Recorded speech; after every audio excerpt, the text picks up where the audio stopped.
Hello friends, अस्सलाम वालेकुम। हम सब ये तो जानते हैं कि फरिश्तों का वजूद मौजूद है और वो अल्लाह पाक की नूरानी मखलूक हैं और तमाम गुनाहों से पाक हैं।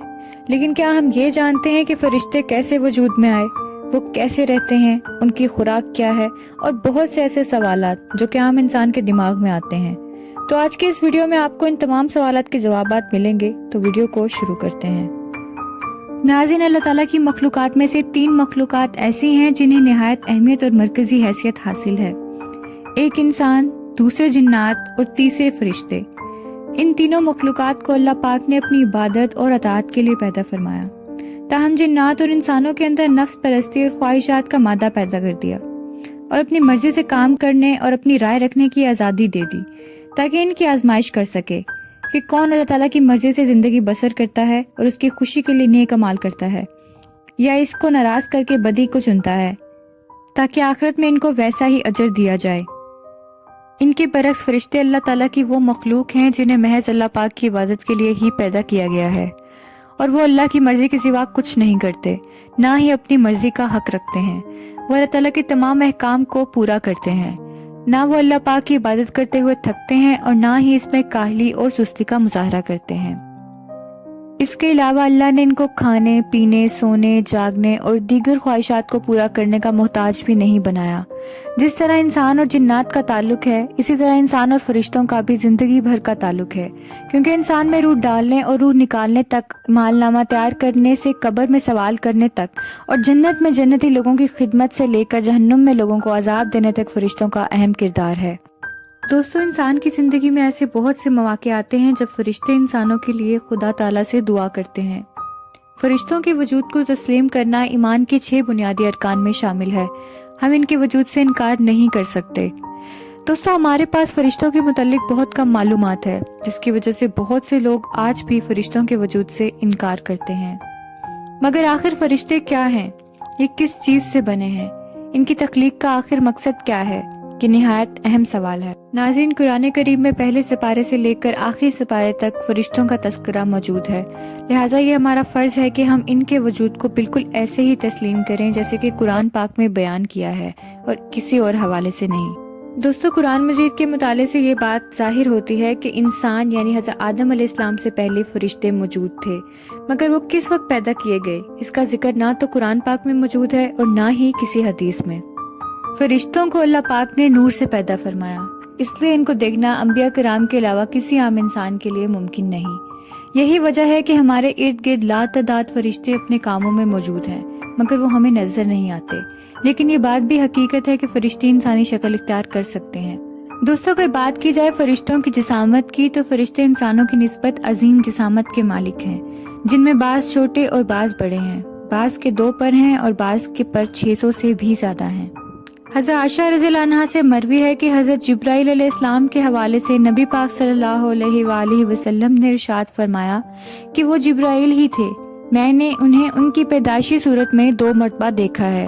मैंने जब इन्हें आसमान से उतरते देखा तो इनका वजूद ज़मीन और आसमान में फैला हुआ था, यानी उनके वसी वजूद ने पूरे आसमान को घेर रखा था और उनके 600 पर थे।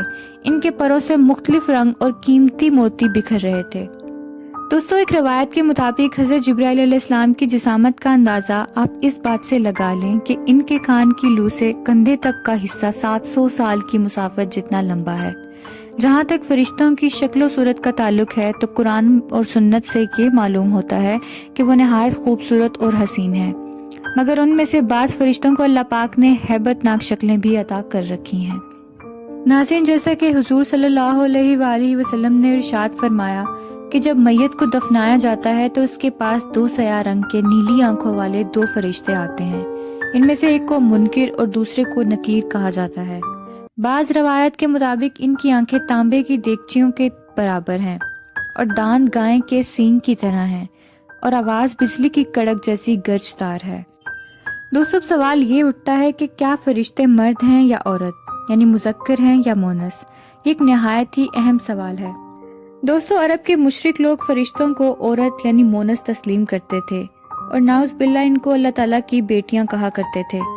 दोस्तों, इस तसव्वुर की नफी करते हुए अल्लाह पाक ने कुरान करीम में इरशाद फरमाया اے نبی آپ ان سے دریافت کیجئے کہ کیا آپ کے رب کی بیٹیاں ہوں اور ان کے اپنے لیے بیٹے، یا یہ اس وقت موجود تھے جب ہم نے ان فرشتوں کو مونس پیدا کیا؟ آگاہ رہو کہ یہ جھوٹ کہہ رہے ہیں کہ اللہ کی اولاد ہے، یقیناً یہ جھوٹے ہیں۔ کیا اللہ نے اپنے لیے بیٹوں کو بیٹیوں پر ترجیح دی ہے؟ تمہیں کیا ہو گیا ہے؟ تم کیسے حکم لگاتے پھرتے ہو؟ کیا تم اس قدر بھی نہیں سمجھتے یا تمہارے پاس کوئی صاف دلیل ہے؟ اگر سچے ہو تو جاؤ اپنی ہی کتاب لے آؤ۔ لہٰذا یہ ثابت ہوتا ہے کہ فرشتے مونس نہیں ہیں۔ باقی رہا سوال کہ پھر کیا یہ مذکر ہیں، تو اس کا جواب ہے نہیں، انہیں مذکر یعنی میل بھی نہیں کہا گیا، بلکہ عباد الرحمن یعنی رحمان کے بندے قرار دیا گیا ہے۔ لہٰذا اگر بات کی جائے کہ فرشتے شادی کرتے ہیں یا نہیں، تو نہیں، فرشتے شادی بھی نہیں کرتے، کیونکہ اللہ پاک نے ان میں جنسی خواہشات بھی پیدا نہیں کی، اور نہ ان میں کسی نسل بڑھانے کا سلسلہ ہے، بلکہ یہ تعداد میں اتنے ہی ہیں جتنے اللہ پاک نے انہیں پہلے دن پیدا فرما دیا۔ دوستو اگر بات کی جائے فرشتوں کی خوراک کی، تو فرشتے کچھ کھاتے پیتے بھی نہیں ہیں، جیسا کہ قرآن پاک میں سورہ ہود میں بیان کیا گیا ہے، جس کی تفسیر کچھ یوں ہے۔ حضرت ابراہیم علیہ السلام نہایت مہمان نواز تھے۔ ان کے پاس 2 فرشتے انسانی شکل میں آئے۔ آپ نے ان کی خاطر تواضع کے لیے فوراً بھنا ہوا بچڑا لا کر ان کی خدمت میں پیش کر دیا، مگر انہوں نے دیکھا کہ ان لوگوں کے ہاتھ کھانے کی طرف نہیں بڑھ رہے، تو انہوں نے خوف محسوس کیا، کیونکہ اس وقت یہ تصور کیا جاتا تھا کہ اگر آنے والا مہمان دعوت سے فائدہ نہ اٹھائے تو یہ سمجھا جاتا تھا کہ مہمان کسی اچھی نیت سے نہیں آئے۔ فرشتوں نے جب یہ بات محسوس کی تو کہا، ڈرو نہیں، آپ جو ہمیں سمجھ رہے ہیں ہم وہ نہیں ہیں، بلکہ اللہ کی طرف سے بھیجے گئے ہیں اور قوم لوط کی طرف جا رہے ہیں۔ یہ فرشتے حضرت ابراہیم علیہ السلام کو ان کے بیٹے کی خوشخبری بھی دینے آئے تھے۔ دوستو فرشتے نہ تو کبھی تھکتے ہیں، نہ ہی بیمار ہوتے ہیں، نہ سستی اور کاہلی کا شکار ہوتے ہیں، نہ یہ سوتے ہیں نہ آرام کرتے ہیں، بلکہ ہر وقت اللہ پاک کی تسبیح بیان کرتے رہتے ہیں۔ جب اللہ تعالیٰ آسمان میں کوئی فیصلہ فرماتے ہیں تو فرشتے عاجزی سے اپنے پر مارنے لگتے ہیں۔ اس سے اس طرح کی آواز پیدا ہوتی ہے جیسے کسی صاف چکنے پتھر پر زنجیر کے مارنے سے پیدا ہوتی ہے، جبکہ بعض روایت میں یہ آتا ہے کہ فرشتے اس وقت بے ہوش ہو کر گر پڑتے ہیں۔ فرشتے آسمانوں پر رہتے ہیں اور مختلف کاموں کے لیے اللہ پاک کے حکم سے زمین پر آتے ہیں، اور اپنے کام پورے ہوتے ہی واپس آسمانوں پر چلے جاتے ہیں۔ مثلاً شب قدر کے موقع پر فرشتے اللہ کے حکم سے زمین پر اترتے ہیں۔ اگر بات کی جائے فرشتوں کی اصل تعداد کی، تو ان کی اصل تعداد کا علم صرف اللہ پاک کی ذات کو ہے، اس کے علاوہ کسی اور کو نہیں۔ جیسے قرآن پاک میں ارشاد ہوا ہے، تیرے رب کے لشکروں کو اس کے سوا کوئی اور نہیں جانتا۔ حضرت مالک بن ساسا سے روایت ہے کہ نبی پاک صلی اللہ علیہ وآلہ وسلم نے واقعہ معراج بیان کرتے ہوئے ارشاد فرمایا کہ پھر مجھے بیت المعمور دکھایا گیا۔ میں نے جبرائیل علیہ السلام سے اس کے متعلق پوچھا تو انہوں نے بتایا کہ یہ بیت المعمور ہے، اس میں 70,000 فرشتے روزانہ نماز پڑھتے ہیں، اور ایک بار جو فرشتہ نماز ادا کر کے نکل جاتا ہے تو پھر کبھی اس میں داخل نہیں ہو پاتا۔ ایک اور جگہ ارشاد فرمایا کہ آسمانوں میں کہیں بھی 4 انگلیوں جگہ ایسی نہیں ہے جہاں پہ کوئی فرشتہ سجدہ ریز نہ ہوا ہو۔ ناظرین یہاں سوال یہ پیدا ہوتا ہے کہ اگر سارے فرشتے سجدہ ریز ہیں تو مختلف کاموں کی انجام دہی کے لیے فرشتے آمد و رفت کیسے کرتے ہیں؟ اس حوالے سے علماء کرام کا یہ خیال ہے کہ سجدہ ریزی سے مراد اطاعت اور فرمانبرداری ہے، جبکہ بعض علماء کا یہ خیال ہے کہ اس سے مراد 7 آسمانوں میں سے کسی ایک آسمان کے فرشتے ہیں، سبھی آسمانوں کے نہیں۔ جس طرح انسانوں کے لیے پیدائش اور موت کے مراحل ہیں، فرشتوں کے لیے ایسا کچھ نہیں ہے۔ اللہ تعالیٰ نے جب سے فرشتوں کو پیدا کیا ہے وہ تب سے لے کر قیامت تک زندہ رہیں گے، لیکن دوستو سب کچھ فانی ہے، باقی رہے گی تو صرف اللہ پاک کی ذات۔ اس لیے قیامت کے روز ان سب فرشتوں کو بھی موت آ جائے گی اور اللہ کے سوا کوئی اور زندہ نہیں ہوگا۔ فرشتے کتنے طاقتور ہوتے ہیں، ان کی رفتار کتنی ہوتی ہے، اور یہ وحی کا علم کیسے پہنچاتے ہیں۔